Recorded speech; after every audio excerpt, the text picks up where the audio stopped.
Welcome to the Veterinary Services Field Operations Cooperative Agreement Guide webinar. This webinar covers field operations specific policies. Please ensure you have reviewed the APHIS Agreement Services Center recipient training on cooperative agreements and grants prior to attending this webinar.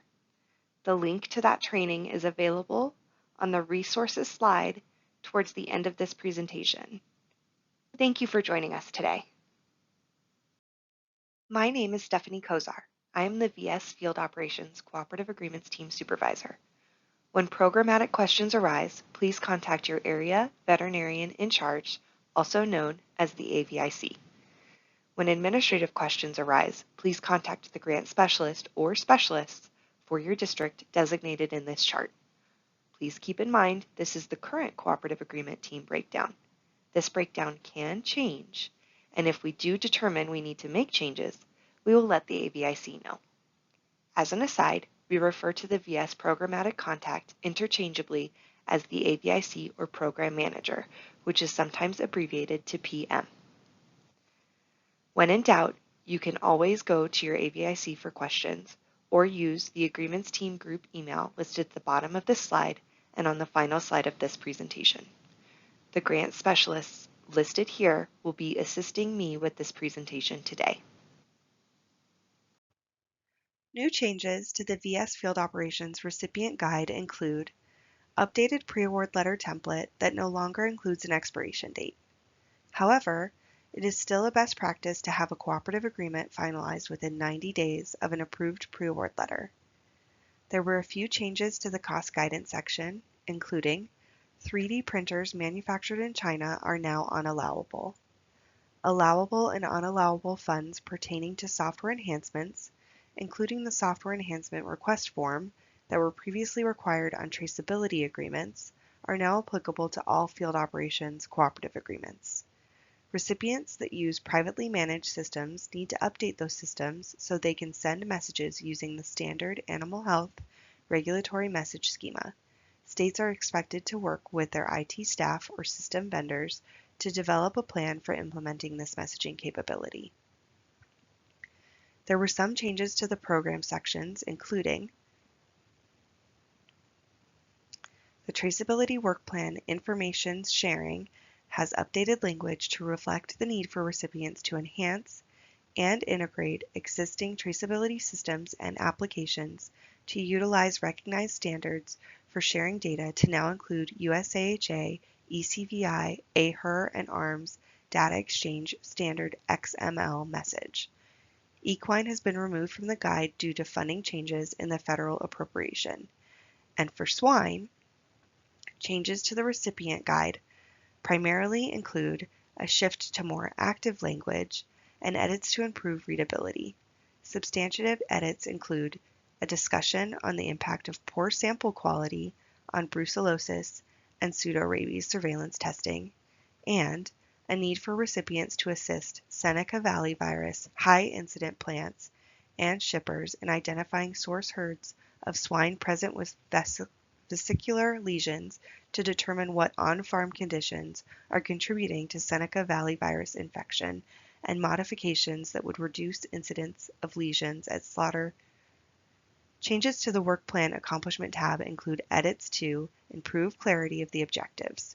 Substantive edits include a clear description of requirements for investigation of brucellosis and pseudorabies suspect herds, clarity on record keeping, requirements for the Swine Health Protection Act, and alignment of the language around Swine Health Protection Act objectives with 9 CFR 166, and an objective addressing the Seneca Valley virus need described above. And we updated workbooks to reflect changes and updated dates. Finally, we would like you to be aware of an upcoming change that USDA will be moving to a standard set of general terms and conditions, but we do not have a timeline on when these will be available. You will be expected to follow the terms and conditions in place at the time your organization signs a cooperative agreement, which could be the new set of standard general terms and conditions. Please refer to the yearly guidance email for a list of deadlines along with a link to the VS Field Operations Recipient Guide for the current year. We will continue to use the Work and Financial Plan templates, which together form the workbook. Please ensure your cooperative agreement is rounded to a whole US dollar amount. Lourdes will be reviewing the templates further into this presentation. We continue to use US whole dollar amounts in the funding chart on the first page of the umbrella work plan. A funding breakdown by program in US dollars must be submitted with each umbrella claim. And once the umbrella workbook is approved and the cooperative agreement is awarded, shifting of any amount between programs is not authorized. This shifting restriction resulted from findings in a recent OIG audit and is required as a result of funding being allocated to field operations designated for a specific species. We are required to ensure the funding is utilized for its designated species when awarded to a recipient. Your organization is expected to adhere to and comply with all of the policies and procedures outlined in the recipient guide for that fiscal year throughout the entire agreement period if you receive funding from VS Field Operations. Finally, we want to reiterate our commitment to providing you with the best support possible.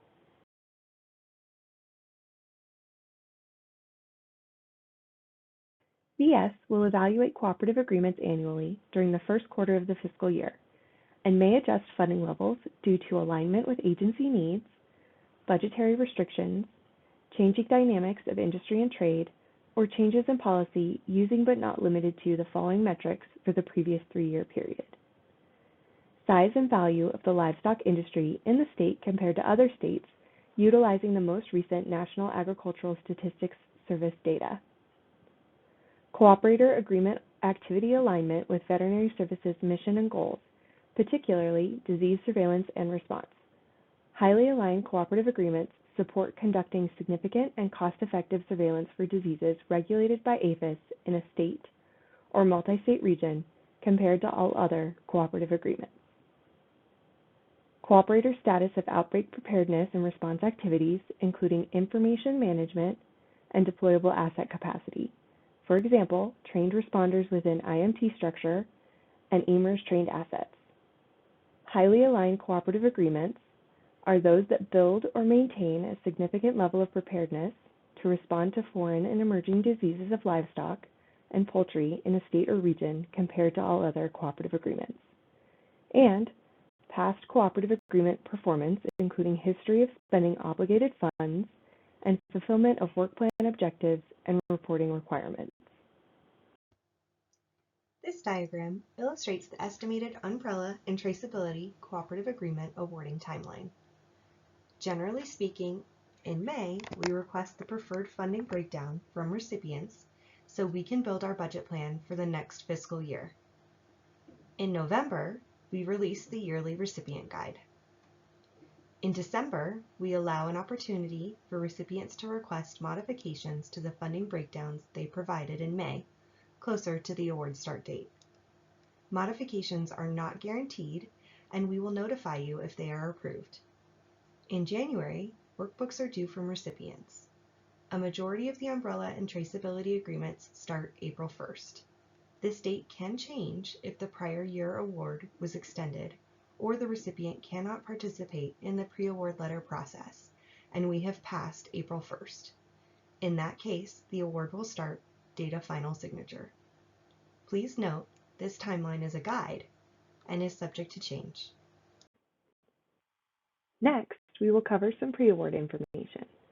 Specifically, we will discuss applicant eligibility requirements, establishing user roles in Easy Fed grants, and the pre-award cost approval process. In order to receive funding from VS Field Operations, you must have a unique entity identifier, or UEI, an active System for Award Management, or SAM.gov account, and USDA Level 2 e-authentication access to our online grants management system, Easy Fed Grants, or EFG. Before applying for a cooperative agreement, please ensure your organization has registered or has an active account in SAM.gov. This is required in order to receive payments from Treasury. In order to register with SAM.gov, your organization will need a UEI. The SAM.gov website provides instructions on obtaining a UEI. SAM.gov registration requires annual renewal. Please be aware, SAM.gov is free of charge. Therefore, you should not need to pay to register or to renew your registration in SAM.gov. In addition to registering or renewing your registration in SAM.gov, please ensure you've completed the certifications and representations information and selected yes to the question, do you want to apply for federal assistance? We cannot process your application without the certification and representation section completed in SAM.gov. In order to apply for and manage your cooperative agreement, at least 2 individuals in your organization will need access to EasyFed grants, which requires obtaining and maintaining USDA Level 2 e-authentication. Your agency must have, at minimum, 1 Grants Administrative Official, or GAO, and 1 Signatory Official, or SO, in EasyFed grants. All cooperative agreements are finalized through EasyFed grants. If you need access to the system, please reach out to your grant specialist, and we can provide you with step-by-step instructions for obtaining access. Lastly, please note applications for cooperative agreements will not be considered if there are any outstanding, delinquent, performance or financial reports from previous fiscal year cooperative agreements. So please ensure your reporting is current in the system before applying for a new cooperative agreement. This chart outlines the recipient primary user roles within EasyFed grants and what each role can do. As mentioned, you must have at least 1 GAO and 1 SO role, but it is best practice to have at least 1 backup in each role to ensure documents are not delayed. As you can see in this chart, the SO role is not able to create applications or claims. Each role has certifying official listed as secondary user role. The certifying official can review and sign claims and reports. This role applies to a specific report or claim and is designated by the individual who creates the claim or prepares the report. Any user can be a certifying official regardless of their primary role. Claim creators or report preparers can even designate themselves as the certifying officials of their own claims or reports. Lastly, you may notice repayment requests listed as an option in the role functions on this chart and as a menu option on the EasyFed Grants homepage. Repayment requests are a type of claim in which a recipient returns funds to the federal agency. These funds may have been overpaid reimbursements, unused advanced payments, or prohibited or unjustified expenses. Currently, ES does not utilize this function in EasyFed grants. If your organization needs to return funds, then please work with your grant specialist for this process. Pre-award costs are costs incurred prior to the date the cooperative agreement is fully executed. Recipients must submit a letter to the APHIS VS Signatory Official, SO, through the Area Veterinarian in Charge, AVIC, to obtain approval to incur pre-award costs. A link to the pre-award letter template can be found in Section 1 of the guide. The letter includes length of time, up to 90 days, for which these costs can be requested, a justification explaining programmatic need to begin incurring costs, and an estimate of costs to be incurred during the pre-award period, approximately 25% of the cooperative agreement amount. Reimbursement of pre-award costs is contingent upon a fully executed cooperative agreement. Therefore, claims cannot be processed until your cooperative agreement becomes active in EasyFed grants. EasyFed grants will issue the award face sheet once the cooperative agreement is active.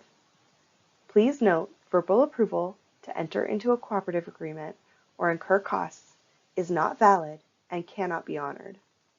In addition, if the 90-day pre-award period expires and an extension has not been approved, then the cooperative agreement start date will revert to the date of final signature, and any costs incurred prior to the start date of the cooperative agreement cannot be reimbursed. As mentioned earlier, please refer to the yearly guidance email for the pre-award letter submission deadline, but please note that submitted pre-award letters will not be processed until the last week of March and will only be processed if the cooperative agreement is unlikely to be fully signed by the April 1st start date. Now, I'm going to hand it over to Samantha to address the next topic, cost considerations.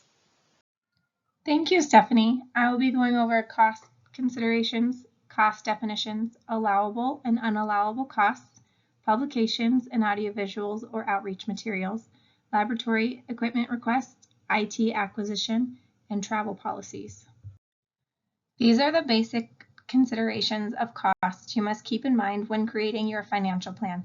Costs must be allowable, allocable, and reasonable. To be considered allowable, costs must be reasonable to accomplish the project in accordance with generally accepted accounting principles, not used to meet cost sharing or matching of any other federally funded program, and are adequately documented. To be considered allocable, costs must be treated consistently by the applicant, incurred specifically for the project, beneficial to the project, and necessary to the overall operation. To be considered reasonable, the amount does not exceed what a prudent person, given the same circumstances, would expect to incur. A quick reference of common cost types can be found in the appendix section of the recipient guide. The different types of costs are direct costs, indirect costs, cost sharing, and cost matching. Direct costs includes costs for personnel, fringe benefits, travel, supplies, equipment, contractual, and other. Next are indirect costs.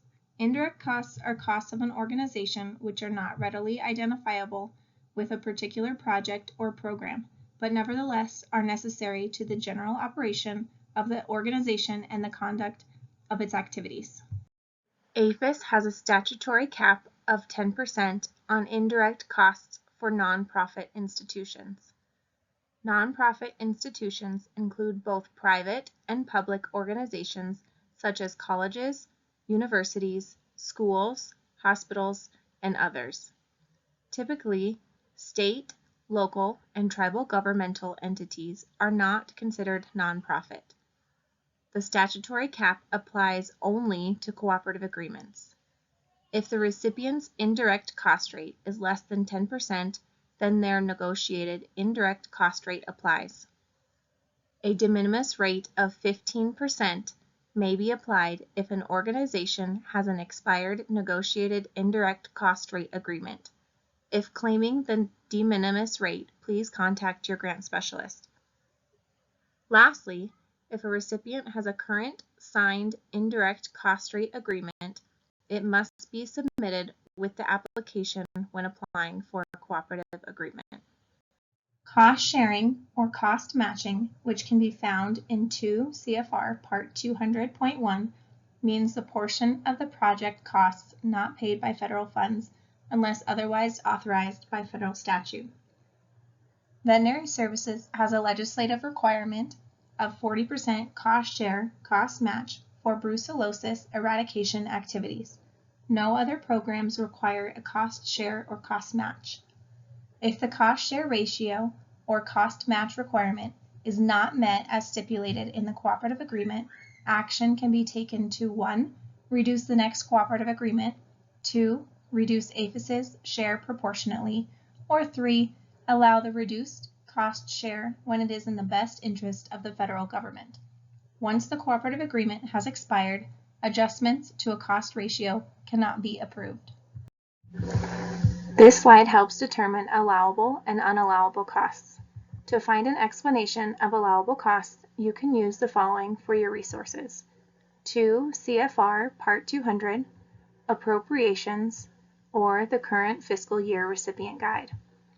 Examples of unallowable costs are compensation and travel of federal employees, federal subawards, land acquisition, promotional, outreach, and giveaway items such as calendars, pens, squishy balls, etc., vehicle purchases or leases, symposium, conference, meeting, or workshop honoraria, research, construction and/or major rehabilitation of buildings, bonuses or commissions, fundraising, international travel, 3D printers manufactured in China, software-specific limitations.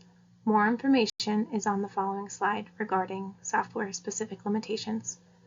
Also, please use the program-specific guidance in the recipient guide to determine if there are any additional restrictions to costs. There are some updated unallowable costs regarding software-specific limitations, which include developing new application software or an animal health traceability system when an existing system provides similar functionality or utilities.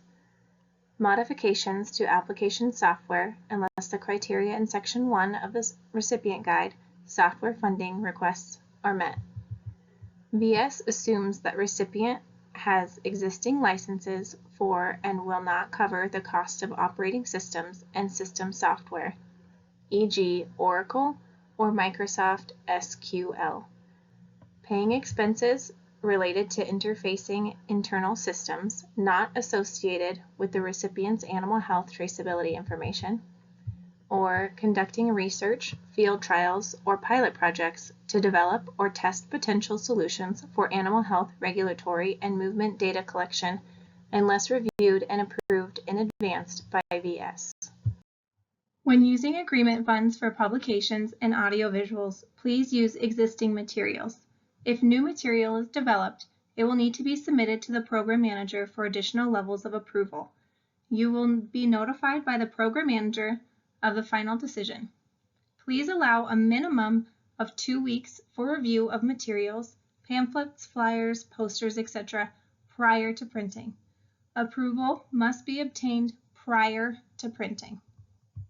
New this year, the agreement terms and conditions were updated to include a scholarly publications and digital scientific research data article that is located on page 13 and 14 in the terms and conditions. If you have any questions regarding this article, please email us at the agreement team mailbox. Equipment is defined as tangible personal property, including information technology systems, having a useful life of more than 1 year and a per unit value of $10,000 or more. If laboratory equipment is being requested, a laboratory equipment request form needs to be completed and can be found in the current fiscal year recipient guide. This form should be used for any laboratory equipment purchases for all programs. If applicable, please include the completed equipment request form when submitting your workbook.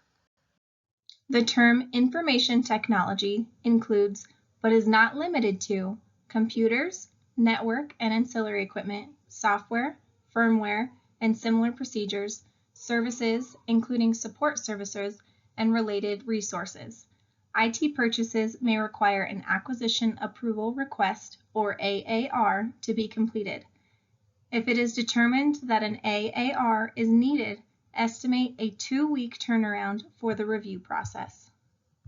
For software funding requests, allowable use of cooperative agreement funds include installation, maintenance, and user fees, including licensing, for animal health traceability application software that supports the recipient's ADT roadmap and/or work plan objectives, e.g. USA Hertz, StateVet.com, eCVI applications, high-speed internet connections, etc. A detailed explanation reflecting how the software specifically supports the recipient's plans and the collection or recording of animal health and movement data with official ID in searchable databases is required. When the application software provides functionality and is used for purposes that are in addition to program priorities, e.g. brand inspection, etc., the use of cooperative agreement funds is to be proportionate with the application software's role to each activity. Software funding requests may only be made through either the umbrella or the ADT agreement. A recipient may not request software funding through both in the same agreement cycle. VS may authorize the use of cooperative agreement funds for software enhancements to existing animal health and traceability systems when the criteria below are met. Funds utilized for these enhancements must be listed in the contractual line item with the name of the system provided in the budget. The system to be modified or enhanced with cooperative agreement funds has been operational in the state requesting the enhancement in a production environment for a minimum of 1 year. The recipient does not have access to a USDA-supported information system that provides similar functions. That is, the software that would be modified does not have the same primary use or similar attributes and functionality of a USDA-supported system. The recipient provides a clear explanation of the proposed enhancement and how the modification would improve tracing capabilities. The recipient provides a cost estimate of the enhancement and the amount of funds requested for the modification. If more than one state is supporting the modification, the total of all funds is to be reported in the same request. The software vendor must agree that all current and future users of the information system will receive access to the enhancement at no additional cost. The recipient submits the information outlined in the software enhancement request form. For any general questions, please email the mailbox provided on this slide. For general travel, travel costs should be specific to activities proposed in the workbook. Follow your state written travel policies when calculating travel costs. If there is no state travel policy, then federal per diem rates should be used to estimate travel costs. For the Animal Health Association AHA meeting, either local, state, regional, or national, no more than 2 attendees per recipient per meeting combining umbrella and ADT cooperative agreements can be claimed. For the out-of-state meeting or conference travel cap for umbrella cooperative agreements, the cap is $10,000 or 7% of total federal funding amount, whichever is less. For ADT or other cooperative agreements, the cap is $5,000 or 7% of total federal funding amount, whichever is less. Items not subject to the travel cap are travel to attend trainings, workshops, and working groups, travel to attend AHA meetings within your state. For example, if an AHA meeting is within your state, it is not subject to your out-of-state travel cap. However, only 2 attendees maximum can be included or reimbursed through the cooperative agreement. Registration fees for conferences and meetings should be categorized as other in the financial plan. Additional justification needs to be provided to support an increase in AHA attendees or to raise the budgetary cap. Justification will need to be approved by the APHIS signatory official. Now Lourdes will walk us through the workbook. Hello, my name is Lourdes Kramer, and in the next few slides, I'll go over both umbrella and animal disease traceability workbook templates. The concept and format of the workbooks have remained the same since their inception. The workbook templates will be used to create the work and financial plan, reduce the amount of time to review and approve work plans, be used throughout the life cycle of the cooperative agreement for accomplishment reporting, and create transparency to easily identify and ensure proposed activities are being performed. Here's a summary of what is included in the workbook templates. Although both may be similar, there are a few differences. Umbrella will consist of 2 workbook templates, a work plan and an accomplishment report template, and a financial plan template. The financial plan template will have a separate tab for each program and a combined tab that will automatically calculate the amounts for each tab, whereas ADT consists of 1 workbook template that has everything in it. Additionally, the ADT workbook includes a program manager checklist. The program manager checklist is an internal form used to ensure ADT criteria has been appropriately addressed within the work plan. This checklist can be helpful when creating your work plan to ensure you are addressing the ADT goals and objectives. Illustrated on this slide are the ADT and umbrella workbook cover pages that will need to be completed. The text in red font provides additional instructions. On the umbrella cover page, highlighted in green, includes a funding chart. This chart will need to be completed and broken out by direct and indirect costs. It should also accurately reflect the funding provided for each program based on your request. Please note, funding is based on your approved chart on the cover sheet of your workbook. Shifts between amounts for each program in the chart are unallowable. Also, highlighted in red at the bottom of each example, the ADT workbook has one work plan and accomplishments tab, whereas the umbrella workbook has a work plan and a report tab for each program. Here's an example of what a work plan and accomplishment report tab looks like for ADT and umbrella. As mentioned in the previous slide, the umbrella template will have a work plan and an accomplishment tab for each program. The example shown here is for avian. Both templates will have a metrics-driven goals column, which is highlighted in green. The content in this column is created by VS program staff and cannot be edited. Highlighted in yellow, both templates have a proposed activity column that will need to be completed as part of your work plan development. If you do not have activities for one of these objectives outlined, then indicate NA next to the objective in the proposed activity column. If you have additional activities for an objective, please insert a new line for that objective. If there are additional objectives that are not outlined in the metric-driven goals objective column, please contact your program manager to negotiate and determine if the objective is within the scope of the project.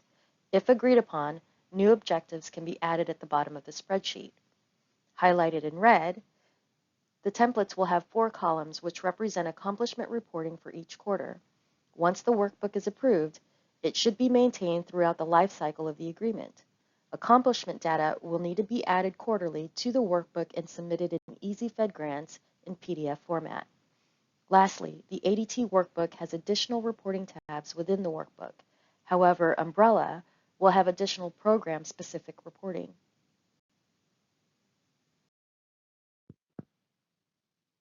Here's an example of the Umbrella Financial Plan template. The layout is similar to the ADT Financial Plan. Just a couple of friendly reminders. Embedded on both the ADT and Umbrella Financial Plan templates are instructions for certain cells. In order to see these instructions, you will need to place or hover your cursor in the cell that contains a red triangle at the top right corner, and the instructions should appear like the example circled in blue. Please note, if you have recipient share, please illustrate these costs in the corresponding column in the financial plan. As a reminder, additional lines can be added to the ADT financial plan. However, if additional lines need to be added to the Umbrella financial plan, please contact your grant specialist.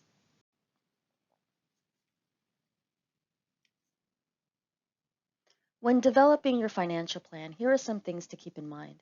Refer to the financial plan appendix in the Grants and Cooperative Agreements guidance. This appendix outlines the types of details we are looking for when reviewing the financial plan. For example, for personnel, list the rate per hour, number of hours, or percentage of effort and salary rate for each position. For travel, include the estimated number of miles and rate per mile for local travel. For any out-of-state meetings, conferences and trainings, include the number of travelers, total number of days, per diem rate, lodging costs for each out-of-state event. If costs per test are included in the work plan and accomplishments tab, ensure those rates are correctly documented in the financial plan. Triple check all of your calculations. If there are any discrepancies noted during the work plan review, your work plan will require revision. Ensure the total federal amount is a whole number. Submit a current copy of the negotiated indirect cost rate agreement with your workbook if indirect costs are included in the financial plan. Recipient cost share or cost match is not required except for a 40% match for brucellosis eradication activities. However, if you incorporate cost share or match and it is approved as part of your workbook, then it will be incorporated in your cooperative agreement and it is legally binding. You would report any actual recipient costs on the SF425 financial report and verify that you have met the agreed upon amount by the end of the cooperative agreement period. Lastly, keep a file of all your supporting documentation to show how costs were determined. Now I will go over the application process, notifications, documents, and reminders. Once your workbook has been approved, here is an overview of the application process. The opportunity information will contain an opportunity number and is emailed to the recipient. The recipient applies to the opportunity by searching for the opportunity number. The program manager reviews it. If revisions are needed, the application is sent back to the recipient. Once approved, a risk assessment is conducted using information found on sam.gov, including the Federal Awardee Performance and Integrity Information, also known as FAPIS, and the single audit.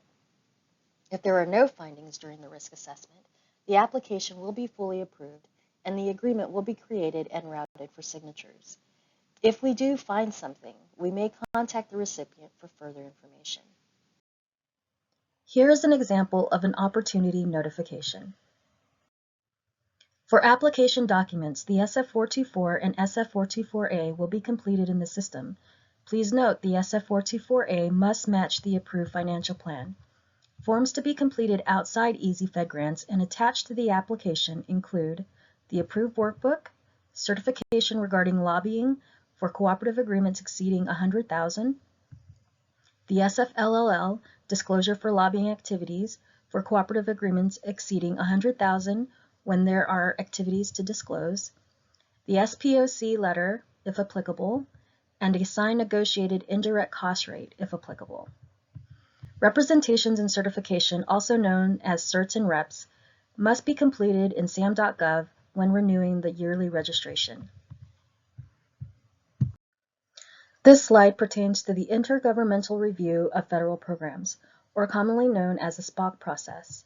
Not every state participates. However, if your state does participate in this process, a copy of the response from the SPOC must be included with your application package when applying to the opportunity. The link to the current SPOC list can be found in the appendix section of the guide. You will be notified via email when the opportunity is ready for you to apply, along with an approved copy of the workbook, which you will need to upload with your application. New funding opportunity numbers are created each year. Do not use prior year funding opportunity numbers. Once an application is created, edit the application. Do not create a new one. The original created application should be accessed through the Actionable Items section in EasyFed Grants. On the SF424, under Block 16, list the congressional districts. For A, applicant, list the congressional district for your organization headquarters location. For B, program project, list the congressional district where the activities will occur. You can list statewide or all in this block if needed. Under Block 18, include cost share under the applicant line if applicable.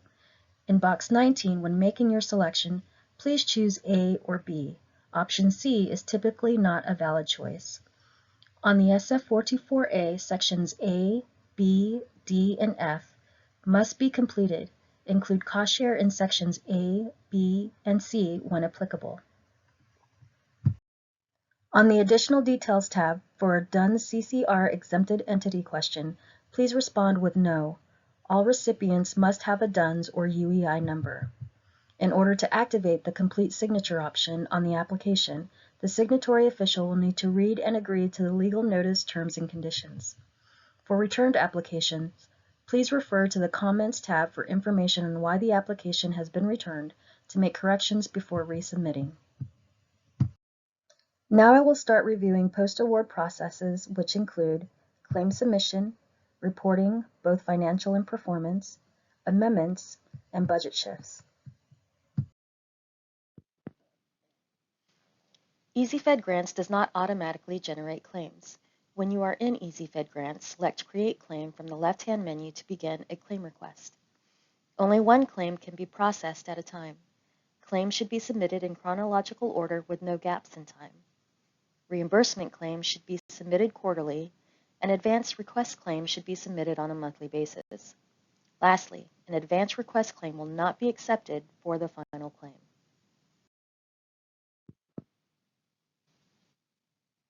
When creating a claim, please reflect the actual expenses by cost category in the Requested Amounts by Cost Elements section of the claim, or you may include the breakdown of expenses as an attachment to the claim. Please ensure that the attachment is in PDF format. You may notice when the cooperative agreement is initiated in EasyFed Grants, the funding is allocated to the other line on the budget.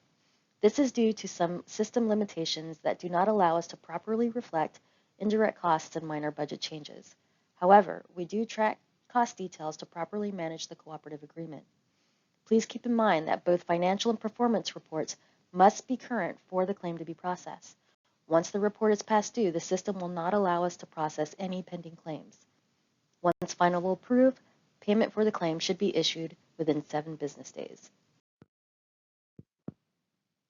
For the umbrella agreements, each claim submitted is required to be broken down by program and cannot exceed the approved funding amount for each program. Shifting funds between programs is not authorized. Attaching a completed chart, like the example seen on this slide, on the Attachments tab of the electronic SF270 claim in Easy Fed Grants will satisfy this requirement. In addition, please include the direct and indirect costs for each program. Failure to submit a breakdown with your claim may result in a delay of payment and does not comply with the cooperative agreement terms and conditions. If you do not wish to use this chart, you will need to submit a hard copy SF270 by program using the vertical columns on the form, with your overall electronic SF270 claim and Easy Fed Grants as attachments.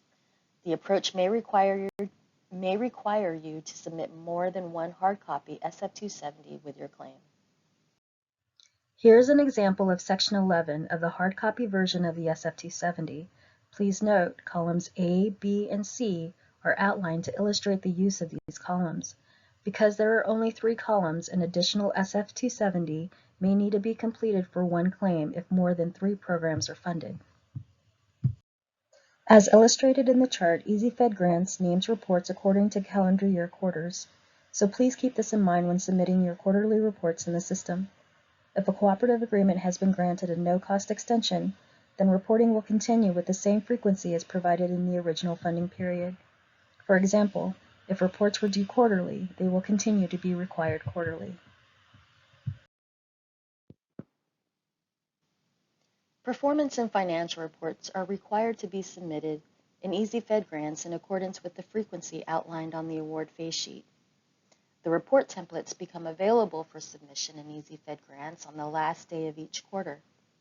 Reports are due 30 days after the end of the calendar quarter, except for the final report, which is due no later than 120 days following the expiration or termination of the agreement.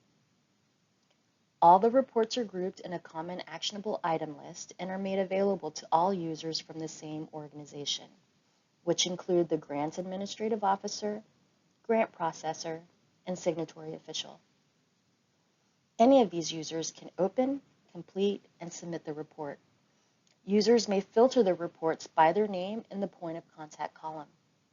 Once a user accesses a report from the Common Actionable Items list, the report will be automatically placed in the user's personal actionable item list.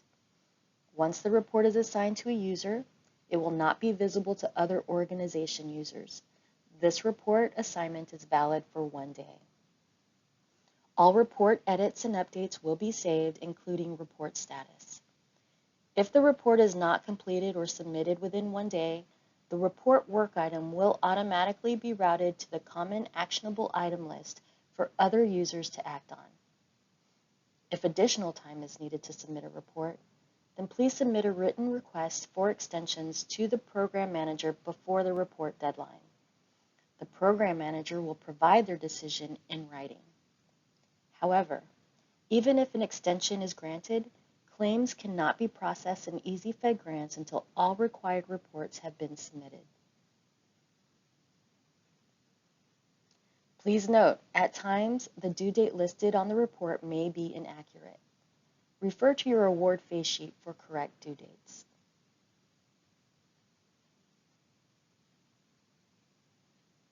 Lastly, Easy Fed Grants will generate 2 reports for the final quarter of the agreement, that quarter's report and the final report. Since we do not require 2 reports to be submitted, we will mark the last quarter's report as withdrawn, and you will only be required to submit the report marked final.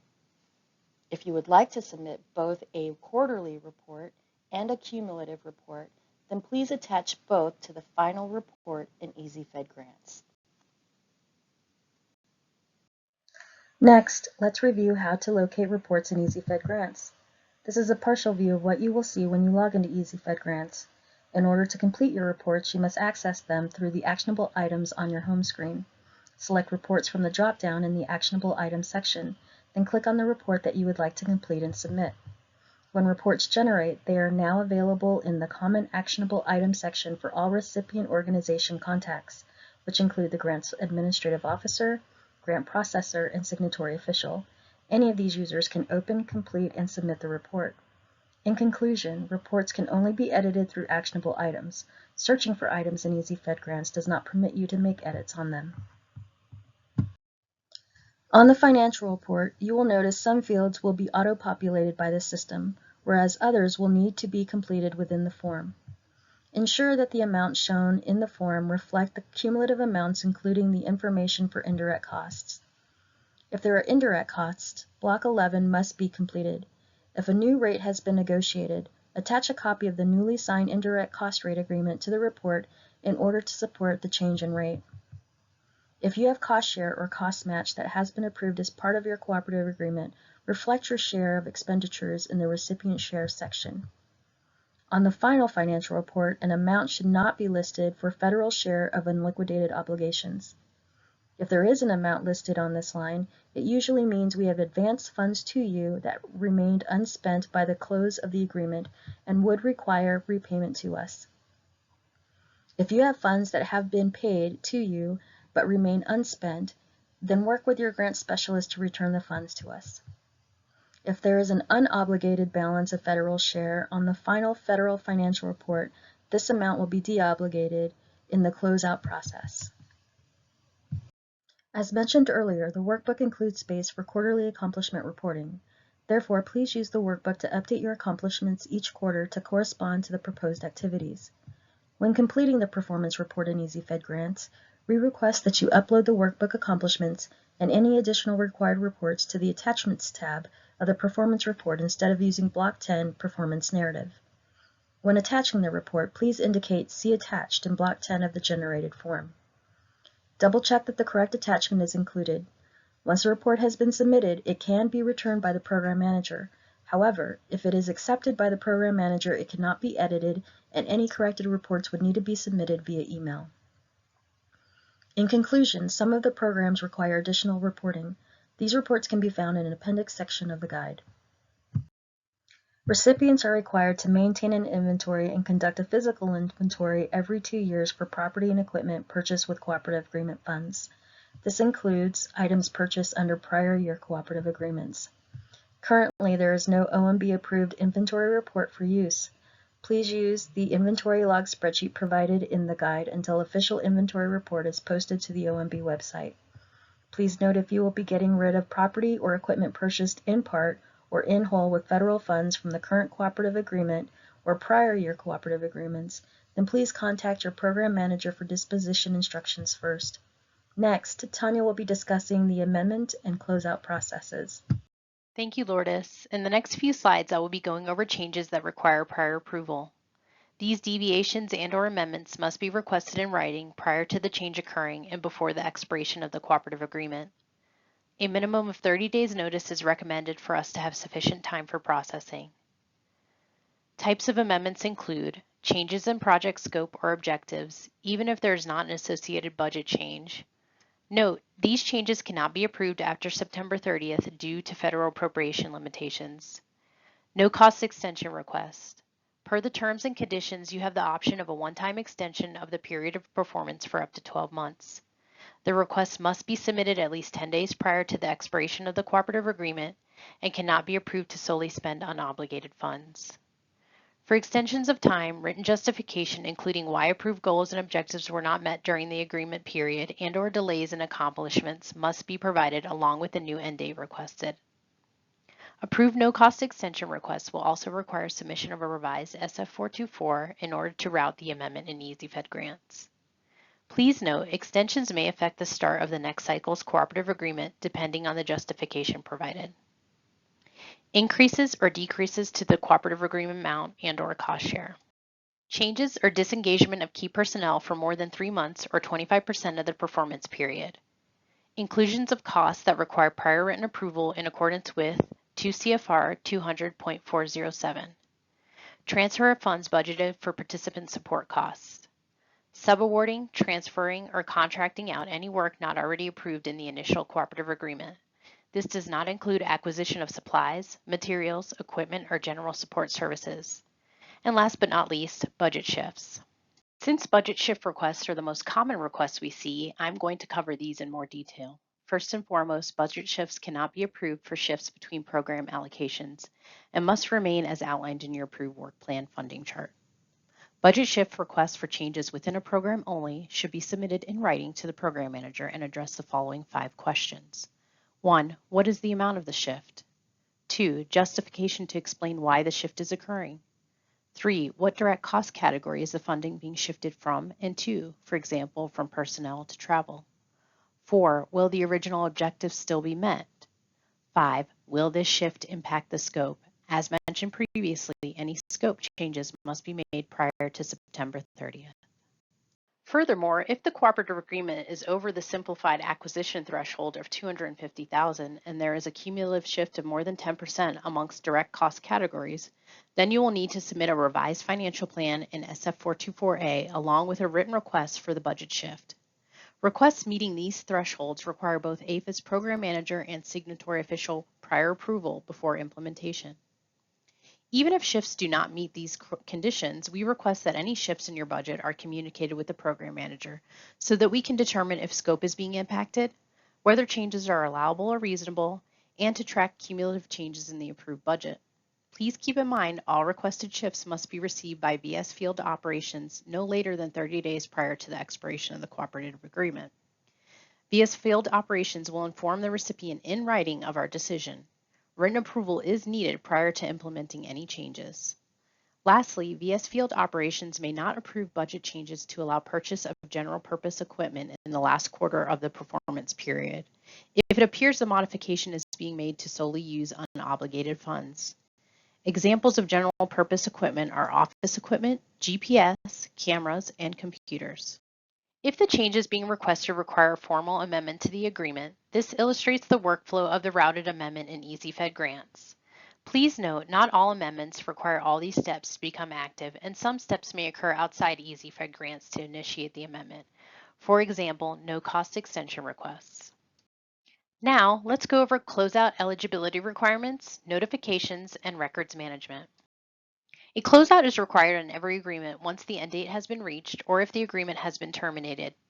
Once the agreement has ended, the following documents are required to be submitted within 120 days.